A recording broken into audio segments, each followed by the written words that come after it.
Good morning, everyone, and we are now on the second part of the lesson. And today we will be discussing two landmark cases decided by the Supreme Court on teacher and student relationship. And the first case would be um, this Patog versus Civil Service Commission case. And it was decided back in 2013 or 7 years ago. Now, there's this student. He alleged that his teacher punched him in the stomach and without any warning, and for the reason only that he failed to follow instructions during a class. And then he was confined. He alleged that he was confined in the hospital for 3 days and he sustained some injuries or hematoma in the hypogastric area or in the lower part of his stomach.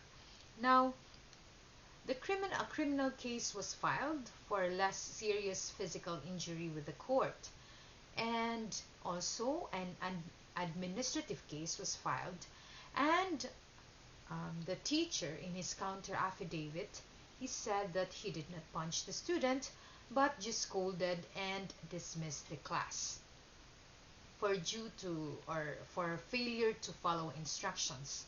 Now, in the criminal case, the teacher was convicted, and the penalty was 11 days to 20 days imprisonment, but the teacher um, applied for probation because this case or the penalty is subject to probation.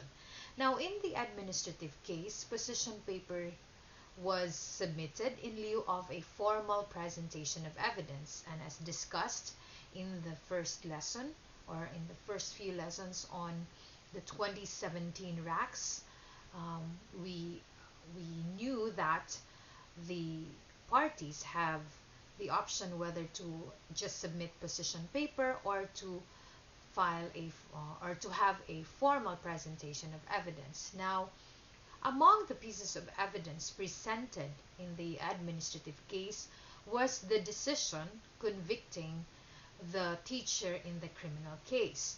Now, the regional office of the Civil Service Commission penalized the teacher for 6 months suspension and without pay. Now, the Civil Service Commission, or the national agency of the government, upon appeal of the teacher, the penalty was modified, and actually from suspension, it was turned out to be a dismissal from service and other accessory penalties such as cancellation of eligibilities. Now, the Court of Appeals affirmed the ruling of the Civil Service Commission. Now, that's why Patog, the petitioner, the teacher, filed the case before the Supreme Court against the Civil Service Commission. The Supreme Court said that DepEd, or the Department of Education, the Civil Service Commission, and the Professional Regulation Commission, or PRC, have concurrent jurisdiction over administrative cases against public school teachers.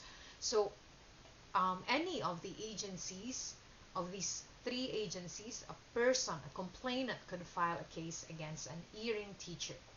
Now, the Supreme Court said that there's no substantial evidence to prove that the teacher did so with clear intent, meaning punching of the student, to violate the law or in flagrant disregard of established rule, to constitute the conduct as grave. So, the Supreme Court just reduced the penalty. And also considering, I failed to mention in the slides, that Patog here was more than 60 years old. And the Supreme Court further stated that teachers are duly licensed professionals who must not only be competent in the practice of their noble profession, but must also possess dignity and a reputation with high moral values. And the Supreme Court added that they, the teachers, must strictly adhere to observe and practice the set of ethical and moral principles, standards, and values laid down in the Code of Ethics for professional teachers. Now, the Supreme Court specified that the teacher here cannot argue that in punching the student, he was exercising his right as a teacher in loco parentis to discipline his student, like as a substitute parent.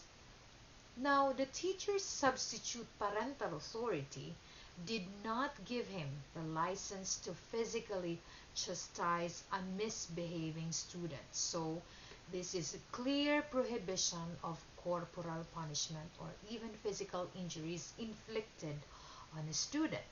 Now, although this is a very negative case because there is a physical suffering, we go to a more positive case. And if you are a law student or bar review, I know and I bet that you know this case, the Chuwakua versus Clavi case. This case was decided sometime in 1990. And here the petitioner, Chuwakua, is the teacher, and she fell in love with her student, and she even got married eventually in a civil ceremony with the student. And the fact states that she was 30 years old and the student, now her husband, was 16 years old. And of course, as a requirement for a marriage to be solemnized, consent and advice of the mother was given, and the marriage was even ratified in accordance with the rites of the religion. Now, the employer of the petitioner, meaning this private school, filed an application before the DOLE or Department of Labor and Employment for clearance to terminate the employment of the teacher or Chua-Qua for abusive and unethical conduct unbecoming of a dignified teacher because she married her student who is, 14 years younger than her. That her continued employment is inimical to the best interest and would downgrade the high moral values of the school. So it's like the school's reputation is being questioned here. Now, the petitioner was placed under suspension without pay, and the labor arbiter granted the clearance to terminate her employment. And the case was elevated to the NLRC, and the labor arbiter's decision was reversed, and the teacher was reinstated, or Chua-Qua, and aside from reinstatement, she was given back wages. Now, the Minister of Labor, or DOLE, Secretary of DOLE at that time, reversed the NLRC's decision, and the petitioner was given 6 months' salary as financial assistance. So she was really terminated. Then she appealed to the office of the president, which ordered the reinstatement without loss of seniority rights and privileges with full back wages. Now, the Supreme Court finds that there is no substantial evidence of the imputed immoral acts. So violation of the Code of Ethics governing school teachers has no basis at all. So this is something factual also, and the Supreme Court said that we will leave it to the real trier of facts. And the school, according to the Supreme Court, noticed that it failed to show that the teacher took advantage of her position to court her student. So there was no evidence to prove such. So the Supreme Court said that if the two eventually fell in love, despite the disparity of their ages and the academic levels, given that the teacher fell in love with the student, this only lends to substance to the statement or to the tenet that the heart has reasons of its own, which reason does not know. Actually, this is a very, very familiar line in law school. And the Supreme Court further stated that love is a gentle and universal emotion, and it should not be equated casually with immorality. And the deviation of the circumstances of their marriage, meaning it's something really off because a 30-year-old woman, a teacher, married her student who is, again, 14 years her junior. And this deviation from the usual societal pattern cannot be considered as a defiance of the contemporary social mores. So the Supreme Court granted the petition of Chuwakua and she was reinstated. So I hope in this very short lesson and with these two cases on substitute parental authority and the relationship of teacher and students, you learned something.